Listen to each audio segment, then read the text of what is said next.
had to accept and tell myself that my pain was valid.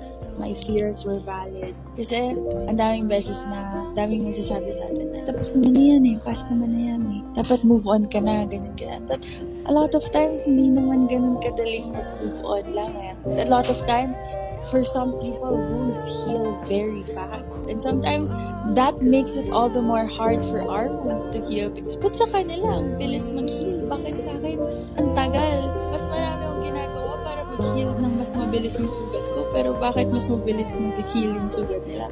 So, there are a lot of things that you have to really process within yourself. And there were a lot of that in the beginning of my relationship with Jason. I think it had something to do with not just with Jason but with my career. I've been in the industry since I was 14. But I signed with my management when I was 14 turning 15. And it